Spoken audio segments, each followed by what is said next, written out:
ಆತ್ಮೀಯ H16 news ಅರ್ಥಾತ್ J ಸೀತಾರಾಮಗೆ ಸ್ವಾಗತ. ನಾನು ನಿಮ್ಮವ MI ಅಥವಾ ಮಲ್ಲಪ್ಪ ಜೋತಾವರ್. ಇತ್ತೀಚೆಗೆ ನಮ್ಮ ಪತ್ರಕರ್ತರು ವಿಶೇಷವಾಗಿ ಜಾಗೃತಿ ಮೂಡಿದಿನೋ ಅಥವಾ ಒಂದು ಹೊಸ ಹುಮ್ಮಸ್ಸು ಬಂದಿದ್ದೀನೋ ನೋಡ್ಬೇಕಾಗಿದೆ. ಯಾಕಂತಂದ್ರೆ ನಮ್ಮ ಬಾಪುಗೌಡ ಪಾಟೀಲ್ ಒಂದು 2-3 ಫ್ಯಾಕ್ಟ್ರಿಗಳ ಬಗ್ಗೆ ಭಾಳಷ್ಟು ಸ್ಟ್ರಿಂಗ್ ಆಪರೇಷನ್ ಅಂತೀವಿ ನಾವು, ವಿತ್ ಡಾಕ್ಯುಮೆಂಟ್ರಿ ವಿಶೇಷವಾಗಿ ಒತ್ತು ಕೊಟ್ಟು ಯಾವ ರೀತಿ ಅನ್ಯಾಯ ಮಾಡ್ತಾ ಇದ್ದಾರೆ ಶುಗರ್ ಲಾಬಿ ಜನ ಅಂತೇಳಿ. ಯಾಕಂದರೆ ಯಾರೂ ಇರ್ಬೋದು ಅವರು ಇಲ್ಲೇ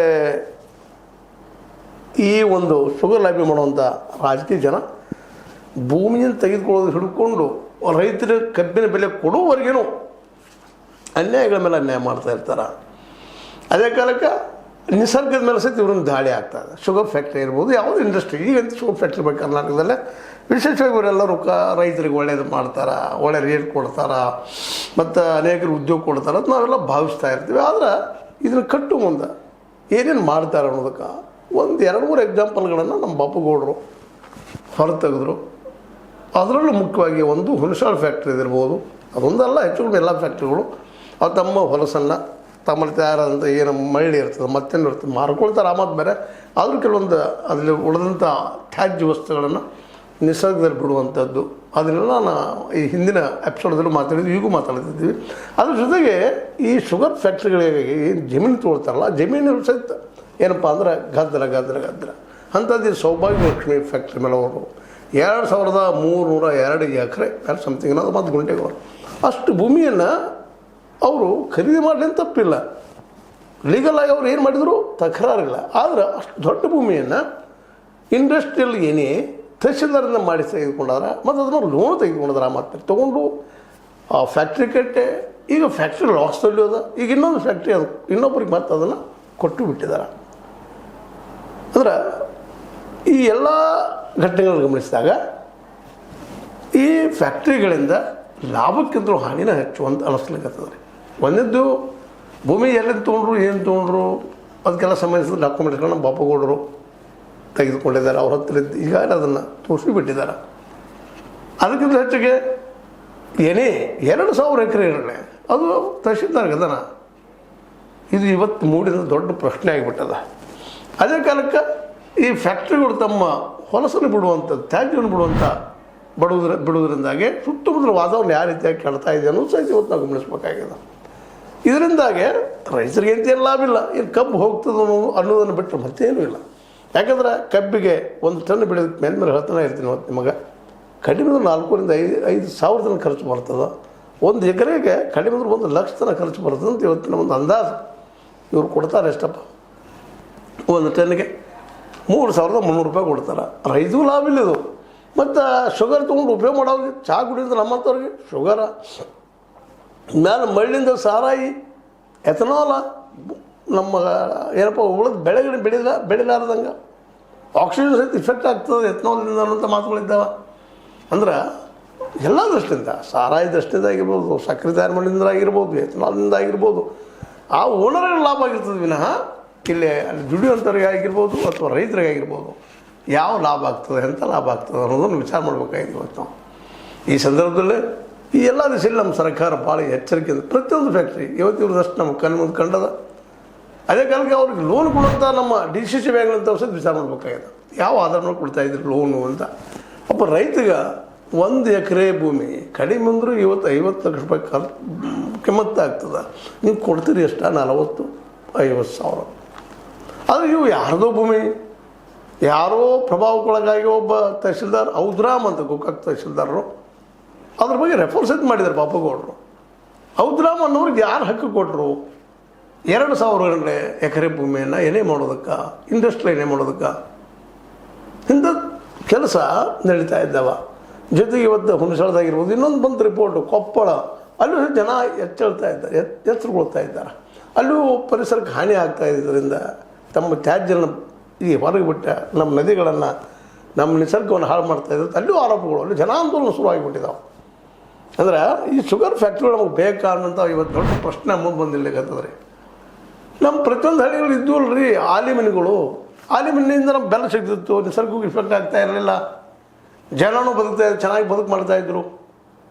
ಇವತ್ತು ಇವುಗಳಿಂದ ನಿಸರ್ಗಕ್ಕೂ ಹಾನಿ, ಮತ್ತು ಒಂದು ಕಡೆ ದುಡ್ಡು ಸಂಗ್ರಹ ಆಗೋದ್ರಿಂದಾಗಿ ದಬ್ಬಾಳಿಗೆ ರಾಜಕಾರಣಿ ಬೆಳೀತಾ ಹೋಗ್ತದಿಲ್ಲ.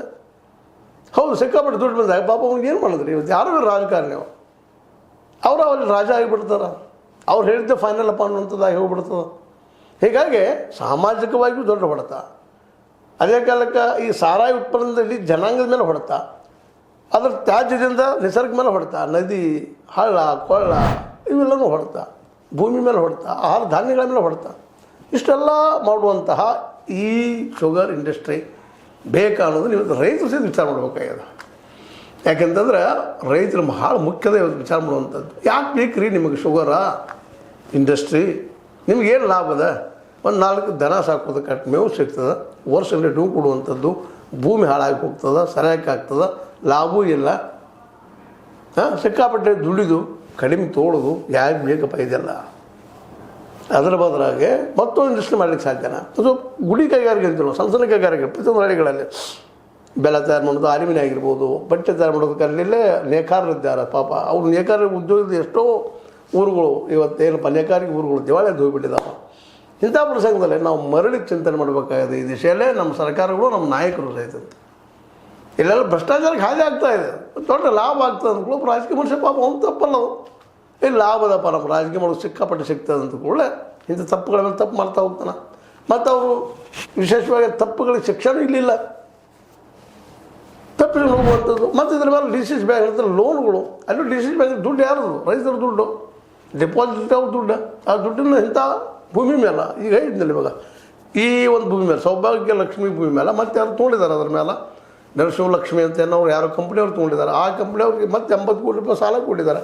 1 ದುಡ್ಡು 2 ದುಡ್ಡು ಇಂಥ ಅನೇಕಗಳಿದ್ದೇವ್ರಿ. ಅನೇಕ ಫ್ಯಾಕ್ಟ್ರಿಗಳು ಪರಿಸ್ಥಿತಿ ಇದೆ. ಅದ ಲಕ್ಷ್ಮೀ ಹೆಬ್ಬಾಳಕರ ಬಾಯಿ ಅವ್ರದ್ದು ಸಹ ಇಂಥದ್ದು ಹರ್ಷ ಇಂಡಸ್ಟ್ರಿ, ಶುಗರ್ ಇಂಡಸ್ಟ್ರಿ ಅದು ಯಾವ ತೊಳೆದಿರ್ತವ್ರು ನೀವು. ಇವರೆಲ್ಲರೂ ಈ ರೀತಿ ಮಾಡ್ತಾ ಹೋಗೋದ್ರಿಂದ ಮತ್ತು ನೋಡಿದವರು ಏನಾದರೂ ಗಂಟಲು ಗೊತ್ತಿಲ್ಲ, ಇನ್ನೂ ಹೊರಬರ್ಬೇಕಾಗ್ಯದ. ಇವೆಲ್ಲರೂ ನಮಗೆ ಇವತ್ತು ಪತ್ರಕರ್ತರದ್ದು ಹೊಡಿಗೆ ತೆಗಿಬೇಕಾಗ್ಯದ, ಸ್ಟ್ರಿಂಗ್ ಆಪ್ರೇಷನ್ ಮಾಡಿ ಗೊತ್ತು ಮಾಡಬೇಕಾಗ್ಯದ. ಇಂಥ ಒಂದು ಎಲ್ಲ ಸಾಮಾಜಿಕ ವ್ಯಾಧಿ, ವೈಯಕ್ತಿಕ ವ್ಯಾಧಿ, ಬದುಕಿನ ವ್ಯಾಧಿ ವ್ಯಾಧಿ ವ್ಯಾಧಿ ರೋಗಗ್ರಸ್ತಾಗಿ ಹೋಗಿಬಿಡೋದ್ರಿಂದಾಗೆ ನಾವು ಏನನ್ನು ಸಾಧಿಸ್ಲಿಕ್ಕೆ ಸಾಧ್ಯದ. ಅದಕ್ಕಾಗಿ ಇವತ್ತು ಏನು ಬಾಪುಗೌಡರಂಥವರು, ನಮ್ಮ ಇನ್ನೂ ಅನೇಕ ಪತ್ರಕರ್ತರು, ಭಾವನೆ ಅಂತವರು, ಇನ್ನೂ ಕೆಲವರು ಒಳ್ಳೆ ಪತ್ರಕರ್ತರಿದ್ದಾರೆ. ಅವರೆಲ್ಲ ಒಳ್ಳೆ ಪ್ರಯತ್ನ ಮಾಡ್ತಾಯಿದ್ದಾರೆ ಸಮಾಜಕ್ಕೆ ಒಳ್ಳೇದಾಗಲಿ ಅಂತೇಳಿ. ಅದು ದೊಡ್ಡ ಮೀಡಿಯಾಕ್ಕೆ ಏನಾಗಿದೆ ಅಂತ ಪ್ರಶ್ನೆ ಮಾಡಬೇಕಾಗಿದೆ. ಸಾಕಷ್ಟು ಕೋಟಿಯಲ್ಲಿ ಇನ್ವೆಸ್ಟ್ ಮಾಡಿರ್ತಾರೆ, ಎಲ್ಲ ಮಾಡಿರ್ತಾರೆ. ಗೋಧಿ ಮೀಡಿಯಾಕ್ಕಂತೂ ದುಡ್ಡು ಎಳೆದು ಬರ್ತದೆ ಗೊತ್ತಿಲ್ಲ, ತರ್ತಾರೆ, ನಡೆಸ್ತಾ ಇರ್ತಾರೆ. ಇಂಥವು ಯಾರು ಕಾಣುವುದಿಲ್ಲ ಅವ್ರಿಗೆ. ಈ ಶುಗರ್ ಇಂಡಸ್ಟ್ರಿಯಿಂದ ಜನಕ್ಕೆ ಲಾಭ ಇಲ್ಲ, ರೈತರಿಗೂ ಲಾಭ ಇಲ್ಲ, ಜೊತೆಗೆ ಒಬ್ಬ ಡಿಕ್ಟೇಟರ್ನ ಬೆಳೆಸ್ತಾ ಇರ್ತದೆ. ಇಲ್ಲ ಸರ್ವಾಧಿಕಾರಿನ ದುಡ್ಡು ಹೆಚ್ಚಾದ ಕೂಡ ಸಹಜ, ನಾವು ಎಲ್ಲಿ ಖರ್ಚು ಮಾಡ್ಬೇಕು, ಇಲ್ಲೇ ಖರ್ಚು ಮಾಡಬೇಕು. ಶುಗರ್ ಫ್ಯಾಕ್ಟ್ರಿಗಳಿಂದ, ಮಳ್ಳಿಯಿಂದ ಸಾರಾಯಿ ತಯಾರು ಮಾಡಿ ನಮಗೆ ಮಾರ್ತಾರೆ. ಇವೆಲ್ಲವೂ ಸಾಮಾಜಿಕ ಆರೋಗ್ಯ ದೃಷ್ಟಿಯಿಂದ, ನಮ್ಮ ಆರ್ಥಿಕ ದೃಷ್ಟಿಯಿಂದ ದುಡ್ಡು ಸಹಿತ ಸರಿಯಾಗಿ ಎಲ್ಲರೂ ಡಿಸ್ಟ್ರಿಬ್ಯೂಟ್ ಆಗಿ ಹೋಗುವುದಿಲ್ಲ. ಕೆಲವು ಕಡೆ ಅಷ್ಟು ಹೋಗಿ ಕೂಡುವಂಥ ಪ್ರಸಂಗ ಬರ್ತದೆ. ಹೀಗಾಗಿ ಶ್ರೀಮಂತ ಮತ್ತು ಬಡವರ ಮಧ್ಯದ ಅಂತರ ಹೆಚ್ಚಾಗ್ತಾ ಹೋಗ್ತವೆ.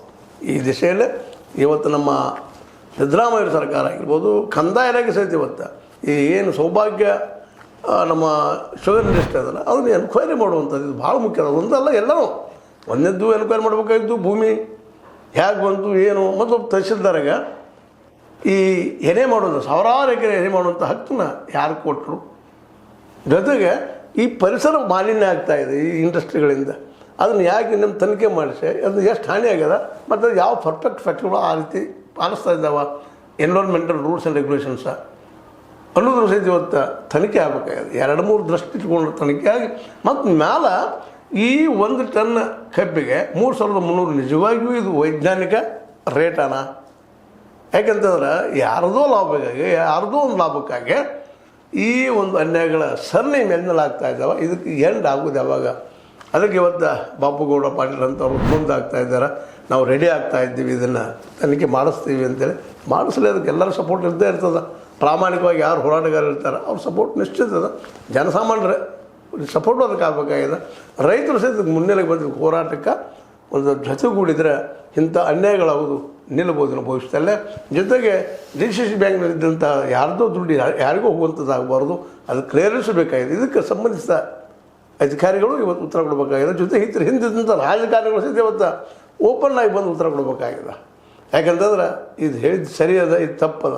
ಯಾಕೆ 80 ಕೋಟಿ ರೂಪಾಯಿ ಮಣ್ಣು ಕೊಟ್ಟಿದ್ದ ಸಾಲ ಈ ಸೌಭಾಗ್ಯಲಕ್ಷ್ಮಿನೋ ಅಥವಾ ಆ ಇನ್ನೊಂದು ನರಸಿಂಹ ಲಕ್ಷ್ಮಿನೋ ಯಾವ ಫ್ಯಾಕ್ಟ್ರಿ ಕಂಪ್ನಿ ಕೊಟ್ಟಿದ್ದಾರಲ್ಲ ಅದಕ್ಕೆ ಆ 80 ಕೋಟಿ ರೂಪಾಯಿ ಸಾಲ ಕೊಟ್ಟಿದ್ದು ಯಾವ ಆಧಾರ ಮೇಲೆ ಅನ್ನೋದು DCC ಬ್ಯಾಂಕು ಸಹಿತ ಮುಂದೆ ಬಂದು ಹೇಳಬೇಕಾದ್ರೆ ಜೊಲ್ಲೆ ಅವ್ರ ಸಹಿತ ಉತ್ತರಿಸಬೇಕಾಗಿದೆ ಅಂತ ಹೇಳ್ತಾ ಏನೂ ಇರಲಿ.